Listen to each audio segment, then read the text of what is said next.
Good day mga ka-sports natin dyan. Cherry Tigo maghaharap na kontra sa Chocomucho Titans. Matindi ang magaganap na laban nga ng dalawang team na ito bukas sapagkat alam natin na parehas nga malakas ang team na ito. Sa kasalukuyan nga nasa number 2 standing ang Chocomucho samantalang ang Cherry Tigo ay nasa pangatlong pwesto. Sisikapin nga ng Cherry Tigo na maibalik nga nila ang kanilang kumpiyansa sapagkat nga natalo sila ng last game nga kontra sa Creamline. Pero ngayon babawian naman nila ang sister team nga ng Creamline, walang iba kundi ang kupunan naman ni Boss Dinawong, ang Chocomucho. Kayanin kaya to mga ka-sports natin dyan ng Cherry Tigo. Pero meron nga usap-usapan sa mga forum nga na sinasabi na pinaghandaan daw ng Cherry Tigo ang Chocomucho at kayang-kaya daw itong pataubin sapagkat basang-basa na daw nila ang nasabi nating mga diskarte ng Chocomucho. Atin ngayon sisiyasatin at sisilipin mga ka-sports natin dyan at ating huhulaan na kung sino ang mananalo sa dalawang team na ito. Ipapasilip na natin ang bolang kristal muli. Pero bago ang lahat, kung bago ka muna sa aking YouTube channel, huwag kalimutan mag-subscribe.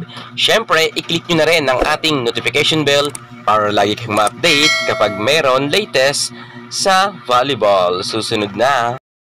Drop it!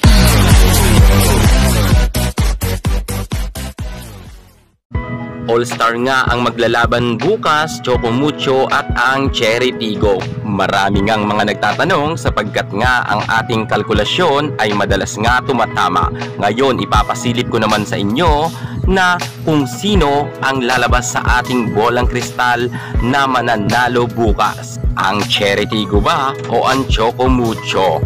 Atin na yan sisilipin mga ka-sports natin dyan. Unahin na natin nga ang kanilang mga star players. Walang iba kundi si Cici Rondina ng Chocomucho versus nga sa star player naman ng Cherry Tigo na si Ea Laure. Kapwa ang dalawang player na ito ay kilalang kilala sa larangan ng volleyball sapagkat noon pa man ay namayagpag na ang kanilang pangalan sa UAAP. Nang panahon nila sa collegiate ay ginalingan nga nila sa kanilang paglalaro. Maging sa Ea Laure rin na galing rin sa UST na isa rin sa mga umangat rin ang kanyang pangalan dahil siya nga ang tagabuhat ng kanyang team. Cici Rondina at ang ating Ea Laure. Pareho nga sila former UST at parehas rin silang tagabuhat ng team. Ngayon, sila naman dalawa ang magsasalpukan sa kani-kanilang laban nga sa pro, ang Cherry at ang Chocomucho. Ayon sa lumalabas sa ating kalkulasyon, mukhang mas angat talaga si Cici Rondina seka kay Ea Laure sapagkat mga sports natin dyan, itong si Rondina ay sobrang dami ng experience at kita naman natin na mas angat talaga siya kay Ea. Bagamat superstar rin si Ea Laure at umaangat rin siya sa standing pagdating nga dito sa pro, pero kung ikukumpara natin siya kay Cici Rondina ay malayo pa para mapantayan niya nga si Cici sapagkat si Cici Rondina ay talagang mas angat sa kanya at maganda ang mga naging performance nga sa kanyang game ng ating Cici Rondina samantalang si Ea Laure ay minsan may game siya na sumasablay. Gaya nga ng last na game niya kontra nga sa Creamline Cool Smashers kung saan nga hindi nga nakaporma si Ea Laure at medyo bumaba nga ang kanyang standing para makamit niya nga ang kanyang MVP award. Samantalang itong si Cici Rondina ay always nga naangat nga sa kanyang mga games. Kaya sasalpukan bukas ng Cici Rondina versus Ea Laure, tsak tayo na panalo talaga ang ating Cici Rondina. Dumako naman tayo ngayon sa kanilang setter, kay Dina Wong versus kay Jasmine Nabor. Yes mga ka-sports, magaling si Jasmine Nabor at may napatunayan na rin sa pro sapagkat nagkaroon na nga rin siya ng award na best setter.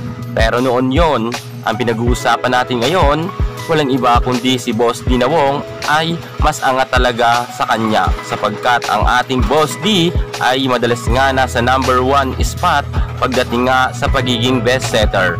At ito naman si Jasmine Nabor ay nasa mababang rank. Ibig sabihin mga ka-sports natin dyan, sa pagiging setter nga ay talagang lamang na ang Choco Mucho. Kung kaya ang lumalabas nga sa ating kalkulasyon ay ang mananalo talaga ang Choco Mucho sa tapatan nga bilang setter. Kaya't mga ka-sports natin dyan, aasahan talaga natin na ang ating Boss D ay aangat nga sa kanyang laban bukas. Kontra nga sa Cherry Tigo or kontra kay Jasmine Nabor bilang setter din na tapatan. Dumako naman tayo sa tapatang opposite spiker. Pag dito naman ang pinag-uusapan mga ka-sports natin dyan, Caitlin Biray versus nga kay Maylin Paat. Lamang si Maylin Paat kung tutuusin sapagkat si Paat nga mga ka-sports ay sobrang dami niya na rin experience at ang dami niya na rin mga nasungkit na award. Samantalang ito ngang si Caitlin Biray ay hindi pa ganoon ka-level up ang kanyang mga nakukuhang award kung ikukumpara natin kay Mama P. Lalo't si Paat ay meron na ngang napatunayan kahit sa international.